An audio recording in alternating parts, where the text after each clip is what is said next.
perkenalkan, aku Fasti Anggraini, Fakultas Keguruan dan Ilmu Pendidikan, Prodi Bimbingan dan Konseling. Di sini, aku akan meresum kegiatan PKKMB di Universitas Lampung 2021. Materi pertama yaitu tentang pembinaan Gerakan Nasional Revolusi Mental di Era Revolusi Industri 4.0 dan Kenormalan Baru. Esensi revolusi mental ala Bung Karno ini adalah perombakan cara berpikir, cara berjuang, dan cara hidup agar selaras dengan kemajuan dan tuntutan revolusi nasional. Materi kedua yaitu bela negara. Bela negara tidak harus angkat senjata, cukup lakukan yang terbaik untuk Indonesia. Selain kemampuan profesi masing-masing, menjadikan diri sebagai role model dalam aksi nyata bela negara. Materi yang ketiga adalah pencegahan toleransi, radikalisme, dan terorisme. Kita sebagai manusia jadilah orang yang anti-intoleran. Radikalisme di Indonesia menduduki peringkat ke-37 yang artinya sangat buruk bagi masyarakat. Materi yang keempat yaitu etika bermedia sosial. Ada 5 etika yang harus kita miliki. Yang pertama, harus memilih sebelum memposting sesuatu. Yang kedua, harus kritis dan mau berpikir sebelum men-sharing kontennya. Yang ketiga, mengapresiasi karya orang yang kita pakai. Yang keempat, memperhatikan gaya bahasa. Yang kelima, harus menggunakan akun yang real. Materi pertama yaitu pengelolaan perguruan tinggi di era kenormalan baru.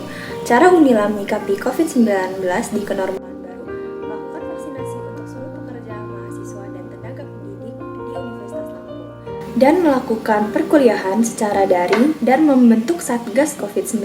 Materi yang kedua yaitu sistem pendidikan tinggi dan kebijakan belajar kampus merdeka. Tujuan umumnya yaitu menyiapkan peserta didik berkemampuan akademik dan profesional. Yang kedua, mengembangkan ilmu pengetahuan. Yang ketiga, tanggung jawab sebagai mahasiswa. Materi yang ketiga yaitu etika dan norma-norma kehidupan kampus, yaitu suatu petunjuk atau perilaku yang benar dan pantas dilakukan dalam berinteraksi sosial di kampus. Materi yang keempat yaitu strategi kerjasama Unila. 1. Menjalin kemitraan dengan PT Kelas Dunia. 2. Mendorong dosen studi lanjut. Yang ketiga, kolaborasi riset dengan peneliti top dunia.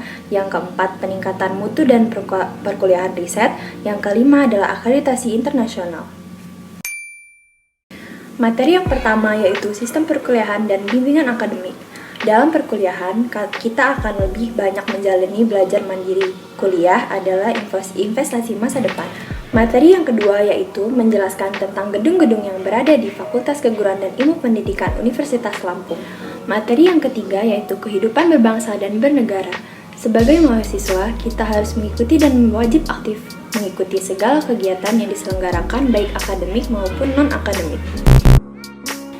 Materi yang pertama yaitu tantangan kehidupan generasi yang hidup di era milenial. Yang pertama, tantangan internal, eksternal, dan kompetensi. How to study. 1. Mengelola belajar. 2. Esai, paper, dan makalah. 3. Presentasi. 4. Saat terbaik dan buruk. 5. Belajar mempersiapkan diri untuk ujian. Materi yang kedua yaitu mengembangkan kepribadian mahasiswa PSBK FKIP Unila, yaitu menjelaskan tentang mengantar dan mengembangkan potensi mahasiswa menuju kesuksesan. Sekian tugas merisum dari saya. Terima kasih. Wassalamualaikum warahmatullahi wabarakatuh.